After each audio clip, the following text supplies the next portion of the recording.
jirtan hundi maali guyyaa har'aan tanaa kana haalli hammaataan dhibee koronaatii fi sababoota garaagaraatiin nama addaan fageessaatii jira. Haala kanaan wal qabatee garuu nutis uummanni Oromoo idduma jirrutti mana keenya teenyee sagantaa guyyaa gootota Oromoodhaa shinnii garratti wareegaman amantiin Islaamaaf Kiristaanaatti gargar hin baanu jechuudhaan warra boolla takkatti wajjin wareegaman san sababeeffachuudhaan akkasumatti gootota Oromoodhaa addunyaa kanarratti naannoo hundatti wareegaman kana yaadachuudhaaf idduma jirrutti maatiin walitti dhufnee haala danda'ameen haalli oowwan biyya keessa yoo jiraatellee naannoo jirrutti walitti dhufnee waliin ayyaana kana geggeeffachaati kan jirru. Amma immoo gara sagantaa eebba kanaan eebbaan sagantaa banachuutti deemnaa. Warreen sagantaa teenya tanaan eebbaan nu banan jaalatamtoota fi qabsaa'ota uummata Oromoodhaa kan biyya tana keessa jiran jechuudha. Obbo Caalaa Dhaddachoo Dursaatii fi obbo Abraahim kunuun nu bira jiran obbo Abraahim Maamaffaadhaa hundi isaaniitu nu bira jiranii sagantaa eebbaatiin nu banan achi booda sagantaan teenya akkuma itti fufeetti jira nu hordofuu hin dagatina. Gara sagantaa eebbatti haa deebinu. Rabbi waliin nu haa galchu. Walii galchii alaa nu haa galchu. Warra walii galee alaa galu nu haa godhu. Adeemaa mijjaa mataa fagaaraa madubbata har'aa taa'ama rabbi nurraa haa qabu. Balaan deemu rabbi nu bira haa qabu. Balaan deemu rabbi nurraa haa qabu. Balaa koronaadhaa ta'a addunyaa keessa deemtu tanarraa rabbi najaa nu haa baasu. Balaa tanarraa rabbi najaa nu haa baasu. Waboo teenyaaf rabbi humna haa ta'u. Waboo teenya rabbi gooba haa ta'u. Waboon teenya goobni isii gooba leencaa rabbi haa godhu. Qabsoo teenya rabbi galmaan nu haa ga'u. Warra walii galee qabsoosaa galmaan gaatee biyya isaa gubbatti abbaa biyyaa ta'ee hiree mataa isaa ifiin murteeffatu rabbi nu haa godhu. Rabbi walii nu haa galu. Oromoo rabbi walii haa galu. Adeemaa mijjaama. Fagaaraama. Uffata har'aa taa'ama. Rabbi nurraa haa qabu. Qabsoo teenya gufuutti ta'u rabbi kararraa nurraa haa buqqisu. Rabbi nurraa haa buqqisu.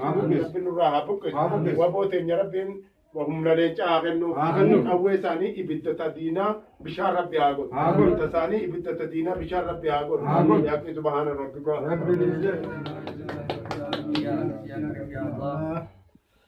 Rabbiin gartee nagaan nu oolche nagaan nu haa bulchu. Wareegamtoota keenya hundaa rabbi jannataan isaan haa qananiisu. Ijoollota xixiqqoo hunda gartee warra gartee qabsoo tanaaf jedhanii wareegamanii fi qabsoo sabaatii jedhanii warreen gartee hanqa ammaatti illee dadhabaa jiran hundaa rabbiin cinaa haa dhaabbatu. Ni danda'a rabbiin gartee ol qofaan isaa warra walii galee alaa gala jennee rabbi waliin waa galchu. Aboo asaasaa basaasaa adeemaa miila ilaalaa jama qalbisaa qalbii dubbata har'aa taama. Dakkan dakkaa daaraa bubbeen fuudhataa ibidda wee rabbi nurraa godhu. Asaastuu basaastuu adeemtuu miila ilaaltuu jama qalbituu qalbii dubbattu har'aa taama. Dakkan dakka daaraa bubbeen fuudhataa ibidda wee rabbi nurraa godhu. Hamtuu gartee warra Oromoo yaaduu hundaa rabbiin gartee dakkan dakka daaraa bubbeen fuudhataa ibidda wee rabbi nurraa godhu. Kanamaan barbaadu teenyerra rabbi abbaa nu haa godhu. Warra walii galee wal jala rabbi nu haa godhu. Aanna mucha tokko rabbi nu haa godhu. Hafuura keenya rabbi waliin nu haa urgeessu. Ija teenya tawaan takka laaltu rabbi nu haa godhu. Qalbii teenya tawaan takka yaaddu rabbi nu haa godhu. Karaa keenya karaa keeyyiidhaa gartee karaa milkii fi bilisummaadhaatti warra gartee rabbiin gartee milkii keessa deebiin qabne milkeessa irraa rabbi nu haa godhu. Hamtu addunyaa akiraa hunda rabbiin gartee bakka jiranitti rabbi irraa haa qabu. Oboo teenya ta'aadhaan tana gartee nu jecha gartee wareegama gartee nuti kaleessa keessa turre san nurraa fuutee bakka buute san rabbiin gaachana haa ta'u. Qawwee isaanii ibidda haa baatu. Qawwee isaanii rabbiin shaaruqa rabbi haa godhu. Ka diinaa rabbiin gartee hancabbiitti haa godhu. Diina rabbiin gartee huccuma isaanii kafata isaanii gartee shaaruqatti godhee gartee rabbiin gartee biyya teenya rabbi nurraa haa baasu. Kanamaan barbaadu teenya rabbi abbaa nu haa godhu. Bilisummaa booda gabrummaan hin jirre rabbi nu haa kennu. Hundaa'u jaalala gartee jibbantii booda hin jirre rabbi nu haa kennu. Warra walii galee alaagaa nu gartee rabbi nu haa godhu. Subhaana rabbika. Egaa sagantaan keenya akkuma itti fufetti jira. Ammas irra deebi'uudhaan manguddoo teenya galateeffachaadha. Manguddoon teenya bakkuma jirtanitti akka nu teessan isiniin jenna. Garuu sagantaa tanaa Oromoon addunyaa tanarra jiru yoomiyyuu taanaan iddoo jirutti jaallan wareegaman lubbuu isaanii qaqqaalii of dursanii uummata Oromootiif wareegan yaadachuu hin dhiisne. Maaliif haalli yeroo ammaan tanaa kana jiru biyya namaa keessattis haalota hamaa oowwaatu jira. Kanaan wal qabatee dhukkubni koronaa jedhanis addunyaa weeraraatiin kan jiru yeroo ammaan tanaa kana. Haa ta'uutii garuu dhukkubni jiraatus haalli biyya namaa dararaa fi ulfinni jiruudha namatti akka fedhe ulfaatuuf uummanni keenya gootota isaanii yaadachuu hin daganne. Wiliifis kan dagannu hin ta'u. Ammarraa eegallee sagantaan teenya akkuma itti fufetti jira. Hordoftoota keenya qaqqaalii fi gaggaarii isin galateeffachaa warreen sagantaa kana hordofaa jirtan ammallee akka nu hordoftan dhaamsa keenya isin bira keenya.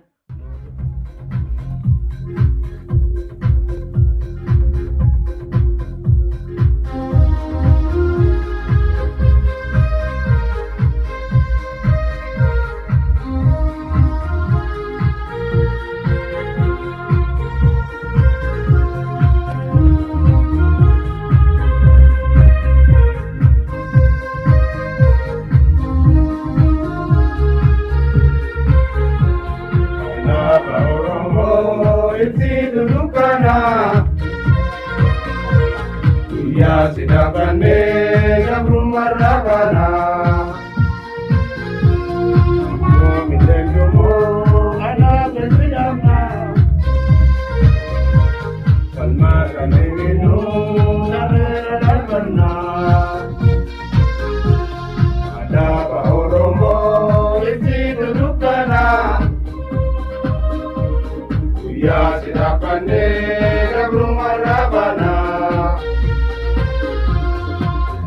Sabakenya aku majirani Kasida kujaja Malmara kurani Ada bahoromo Ipsi dudukana Iya sidakane Gabrum marabana Diganti banyaga Labesi dobleksa Yarati kanu manadza Ada bahoromo isi dudukana Ya sidakane gabrum marabana Badani ukteza adin daredante Badat komodumma moratane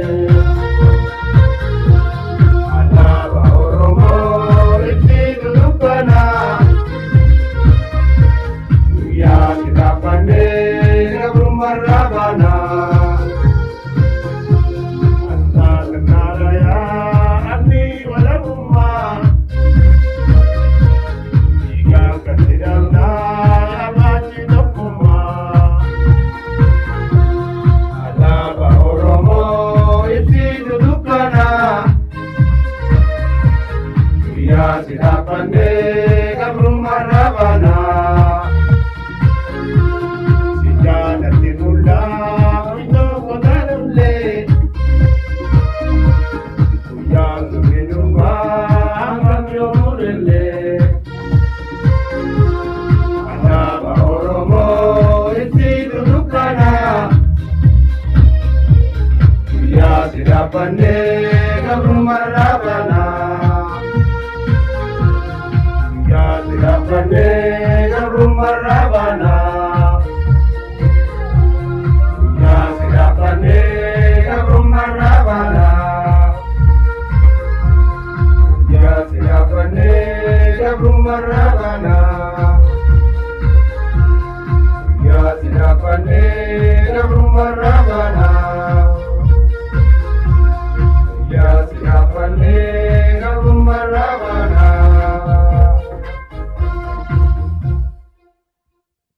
Addaatis ni jira namutu kan waliin beenu garuu amma sagantaa teenya eegaluudhaan duratti jaalawwan keenya kan durirraa eegalee hamma dhaloota irra jiru kanatti wareegamaadhaa jiran hunda isaaniitu yeroo takka gaddaan yaadachuun dirqama ta'a. Mana keenya teenyee jechuudha. Nam lama yoo taanes jaallan keenya kan wareegama yaadachuun dirqama Oromoo maraati.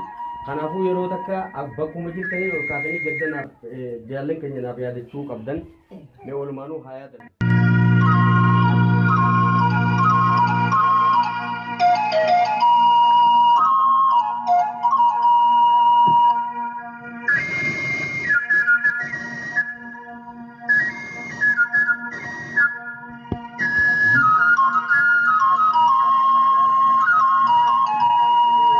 keenya galatooma isinis bakkuma jirtanitti nu ta'aadha. Sagantaan teenya itti fufaa ammallee nu hordofu. Ayyaana gootota sababeeffachuudhaan guyyaa irraan tana akkuma beekamu iddoo mana keenyatti gaggeessutti jirra.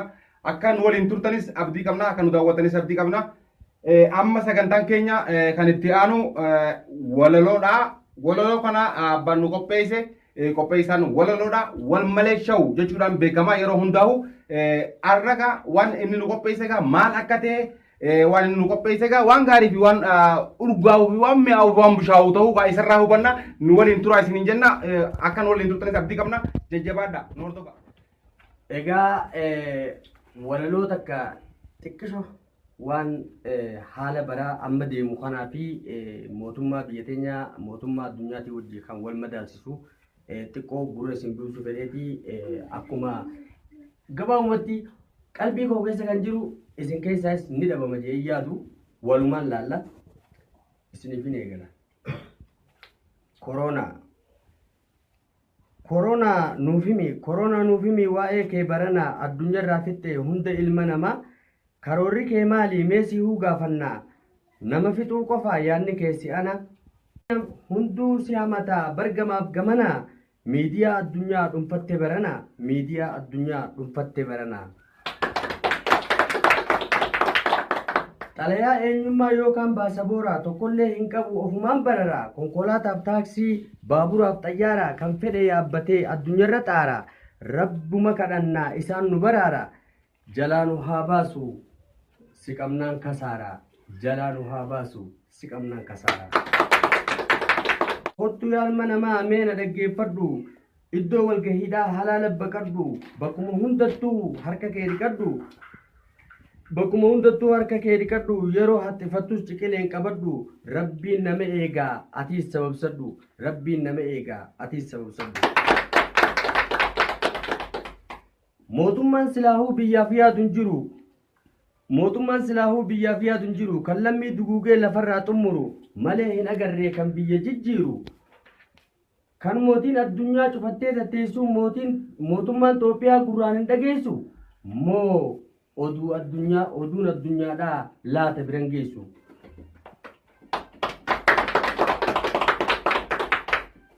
Mootummaan addunyaa hundi daandiin cufne labsii muddamaa dafanii labsine keenya daandii banee xayyaarumaan fe'ee dhukkuba koronaa biyyatti hin galchine lammiin galaafanne. Mootummaan uummataaf humaan mararfannee kan dhukkubaan dhuman furmaata hin laanne komaandi poostii fidee nurratti hin labsine kanaan mootii jennaa hegereef abdannee sabboonummaa kalee afaaniin lallabdan dhukkuba fiddanii sabatti raabsitan. Lammiin dhumaa jira mee eenyu bulchitan.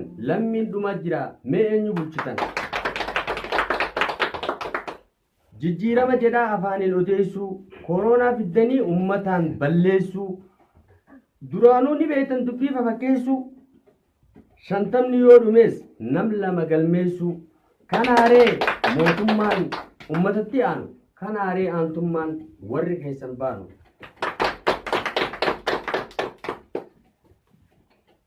Maatiin mana tokkoo adda addaan nyaachaa dhibee koronaatiin maatiinuu wal shakkaa doktorata je'ee chaayinaa biyya galchaa chaayinaan ofumaafuu rakkoo keessan jirtu lammii Itoophiyaa kan dhibee irraa barartu. Mee kan akkam jettan kaayyoon isaan hangalle koronaa saffisaan daddabaluuf malee.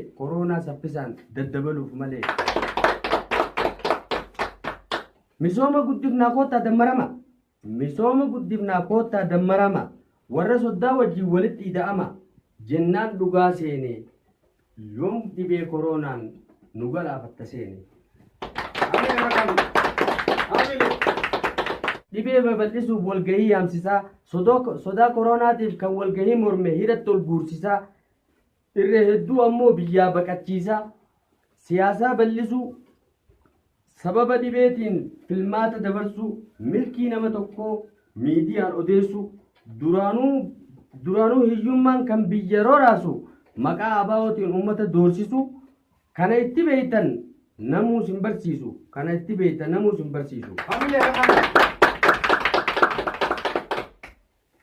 ummata fixanii abaa doorsisu tan tun hujuma teessan eenyu sin barsiisu kun hujuma teessan eenyu sin barsiisu yaa ummata oromoo mee of hindamaaf nu kara deemaa hundaaf harka hin rukunnu gabrummaan hammaattee bifa jijjiirratte duraan qacacumaa dhibee dabalatte kanaaree mootummaan ummatatti aanu kanaaree ijoolleen abbaa gadaa warri keessan baanu kanaafuu waan dhaggeeffataniif galatoomaa walaloo ajaa'ibaatiin qabannee hamma walitti deebinutti gammachumaan isin geggeessa. Hayyee daawwattoota keenya akkuma beekamu walaloon ammaan tana obboleessa keenya Badrii Sheekhaa jedhamu yookaan walaloo qopheessee nu dhufe kana kan ammaan tana geggeessee xumuree jira. Badrii Sheekhaa yookaan chaanala isaarratti wal malee shan jechuudhaan beekamaa ni argattu. Walaloon inni nu dabarsee haala ajaa'ibsiisaa ta'een walaloo nama dinqisiiftuu fi hedduu nama boonsitu waan ta'eef baay'ee galateeffachuu qabna. Nutis isinis akkuma jirtan kanatti hal tokko irra deebi'aati hamilee naa kannaafi.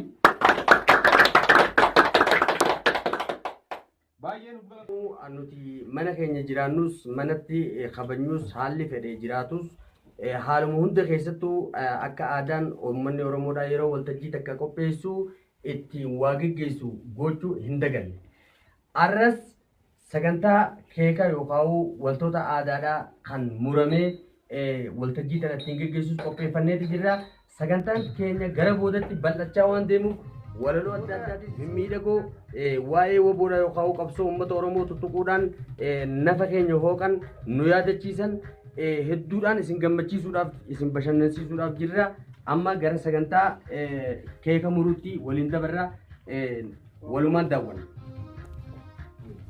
Obbo Nagaoon dhufee akka nuuf muru isin affeerra.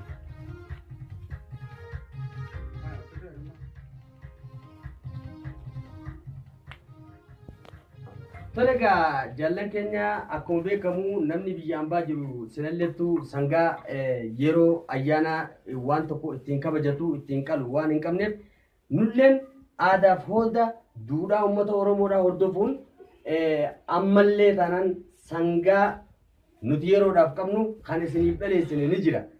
Kunooti keeka keenya isiniif murreeti sagantaa tana isiniif geggeessinaa ammas taanaan eebbaa adda addaatiin manguddoon teenya akka nuuf murtu affeerrannee jirra. Kunoo itti hiriira. Akkasii gaammaan tana sangaan gurraachi nu qabnu kana sangaa gurraacha xilla gurraacha gartee dhukkuba karoonaa ka deemu kana hundaafu balaa murraan ni murama. Wanni kana duubaan jirtu ayyaana gootota baga geenye ka dhufuus wajjima goona akkasii gadaa bilisummaa kinja. Tole hayyee.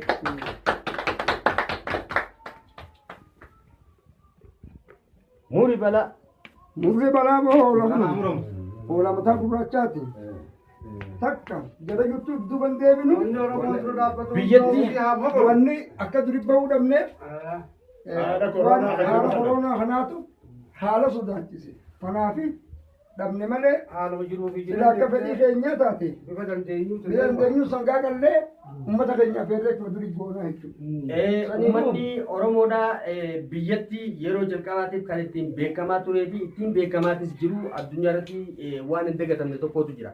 Maali keessummaan yoo karaa deemu yookaan imaltaa waan tokko yoo osoo karaa deemu ganda tokkotti gore warra nafoo jechuudhaan warra san dubbisa. Warrinis yeroo jalaa owwaatan bishaan na obaasa yoo kan jiru taate aannan itti qabuudhaan beekaman uummanni Oromoodhaa jechuudha. Yeroo ayyaana tokko immoo geggeessan ayyaana gammachuu yookaan ayyaana gaddaatis yoo ta'u qalaniiti kan ayyaana san geggeessan jechuudha. Kanaafuu aadaaf duudhaa teenya arrallee kan daganne hin fakkaatu ittuma fufnee jirra kunooti isiniif karaa jiranitis. Galatoomaa. Akkas gadaa bilisummaa ni moona shakkinu fakkuuta kallee har'a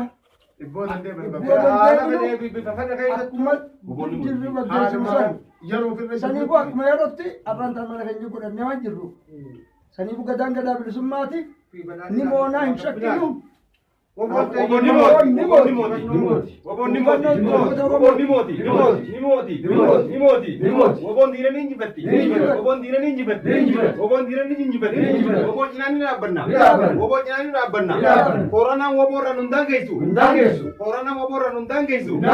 Corona woborra nundang keisu. Corona woborra nundang keisu. Corona woborra nundang keisu. Corona ninji bana. Corona ninji bana. Corona ninji bana. Gabrummas ninji bana. Bilisumma tenya ni binna. Bilisumma tenya ni binna. Corona bilisumma tenya ratubati nun debisu. Corona bilisumma tenya ratubati nun debisu. Corona nummatara biyo jiwa kita tu dupe gobon meti gobon kapsu satti buwa. Gobon kapsu satti buwa. Wabon di jibran angka bilis umat angka umat timu pak. Wabon jinan ini apa na? Kuman umat orang ni min kanawa. Tunjara itu kuman orang ni bayi semua. Gadang bilis umat. Gadang umat gadang. Guddaa galatooma isiniin jecha isinis ulfinaan bakka jirtanitti nuuf deebi'aa bakka teessuma keessanitti isiniin jenna. Akkasumatti uummanni haaluma jiru keessatti injifannoo isaa dhageessisaati kan jiru. Dhaadannoo isaa dhaadannoo garagaraa kan dhageessisaati kan jiru. Maalirraa hubanna yoo jenne qabsaa'onni fufaa qabsoon itti fufaa kan jettudha jechuudha dhaadannoon isaaniiti. Ulee dheengaddaa wareegamtoota keenyarraa fuunee arraas lafan keenye dhukkubni koronaa mana nu deebisuus ummata keenya kan dhuman yaadachuu hin dhiifne jechaati kan jiran. Ergaa tana hanga bilisummaatti itti fufnaa amma immoo xumura gabrummaarra yookaan riqicha gabrummaa gubbaa waan jirruuf yoo nuti dhibee koronaa sababeeffannee kan ayyaana goototaa hin kabajne taate maaltu mul'ata? Akkuma mootummaan Itoophiyaa gabroonfataan bifa jijjiirrate dhibee koronaa sababa godhachuudhaan filmaata uummata Oromoodhaaf dabarse. Kanaaf nutis isatti fakkaachuu hin qabnu yaada jirurraa kan ka'e uummanni Oromoo bakkee jirutti ayyaana kana manuma isaa taa'eeti kan maatii isaatii wajjin geggeessaatiin jiru. Har'allee ni moona gadaa quufaaf gabbinaati kan jedhu injifannoo uummata Oromooti.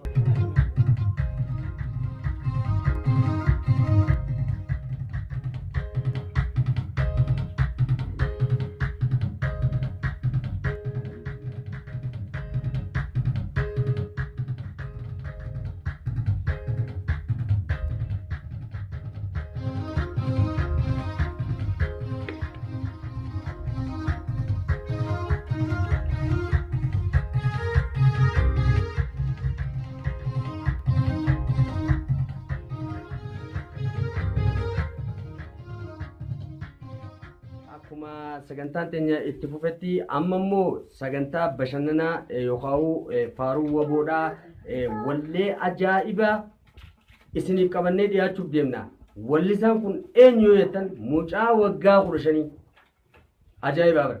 Mucaa waggaa 15 sirba waboo akka ajaa'ibatti tolchuudhaan manuma keenya keessatti aartistii beekamaa jaalatamaa fi uummata Oromootii fi qabsoo Oromoo keessattis fudhatama guddaa kan qabu Obbo Caalaa Dhaddachoo Dursaa jedhaniin gama sagantaattiin isin dabarsaa obsaan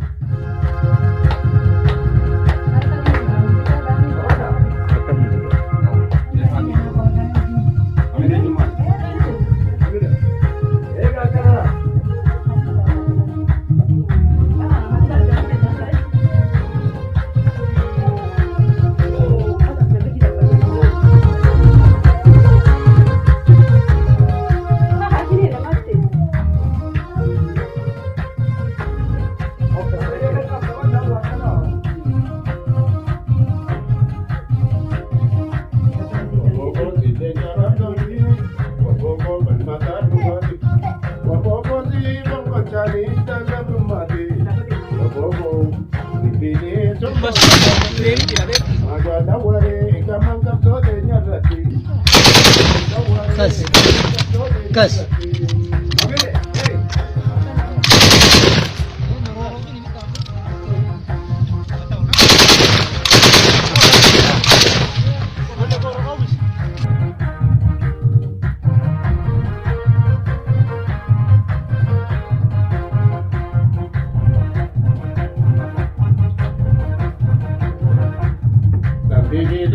kan duga kapatte to oromo di wagara murate ena gaba kenya malla to godate ena oromo da malla to godate ya tena jaji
Family, hey.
Diinanuu keessa ofirraa si garti ijji warraa isa afaan dho'ifattee bifaa fi hojiidhaan nu fakkaatte wiliin nu nyaattu yeroon ta'e futte billawaa carakkitu ibidda irra taa'u hawwi ibidda qabaa seenaa cilaa'u maqasni oromoo kanneen haa taa'u har'a qabsoo isaa muree haa ciqqaa'u waan isaan taane lafarraa taa'u.